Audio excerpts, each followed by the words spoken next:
এই সুযোগ্য উপদেষ্টা সেটি ধরতে পেরেছেন এবং সেটি আমার কাছে খুব ভালো লেগেছে যে এই যে উন্নয়নের নামে তারা যে গল্প বাংলাদেশের যে ন্যারেটিভ বাংলাদেশে তারা প্রচার করেছিল ওইগুলো আর কি যারা চলে গিয়েছেন দুইজন, তো তারা এই বিষয়গুলোকে তিনি ধরতে পারছেন। তো এই জন্য আমি খুব আজকে খুব আবেগপ্রবণ যে এই ধরনের মানুষ আসলে আমাদের রাষ্ট্র ব্যবস্থায় খুব দরকার।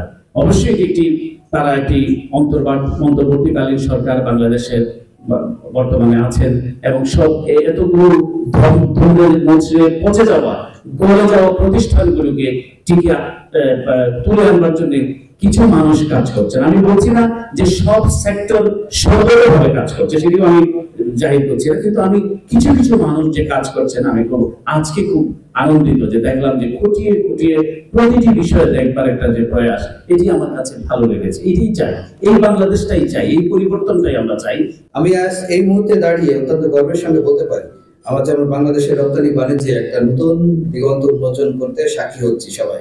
সিলেট ওসমানী আন্তর্জাতিক বিমানবন্দর থেকে ইউরোপীয় ইউনিয়ন ও যুক্তরাজ্যগামী কার্গো ফ্লাইটের এই শুভ সূচনা শুধুমাত্র সিলেটের নয়, গোটা দেশের অর্থনৈতিক গতিকে পথকে ত্বরান্বিত করবে।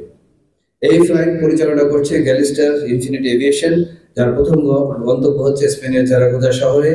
এই ফ্লাইটের মাধ্যমে রপ্তানি যে দ্বার উন্মোচিত হলো তার দেশের বহু রপ্তানিকারকের জন্য আশার আলো হয়ে দাঁড়াবে।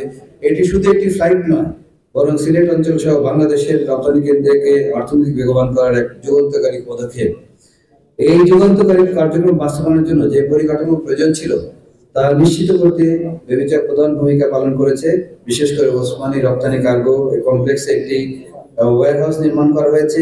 এখানে নিয়োজিত হয়েছে দক্ষ জনবল এবং সংস্থাপন করা হয়েছে নিরাপত্তা স্ক্যানিং যন্ত্রপাতি।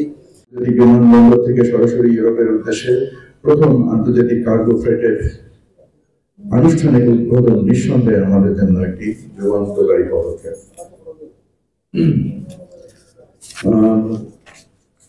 In fact, I would say that I take this opportunity to express my sincere gratitude and my gratefulness to all the stakeholders যারা এটাকে ফ্যাসিলিটেট করার জন্য কাজ করেছেন। বাংলাদেশ বেসামরিক বিমান চলাচল কর্তৃপক্ষ, বিমান বাংলাদেশ এয়ারলাইন্স, দেশি বিদেশি উদ্যোক্তা ব্যবসায়ীগণ এবং প্রিয় সিলেটবাসী ও সংশ্লিষ্ট সকলের প্রতি তাদের অকুণ্ঠ সহায়তা সমর্থন ছাড়া আজকে এটা সম্ভব হতো না।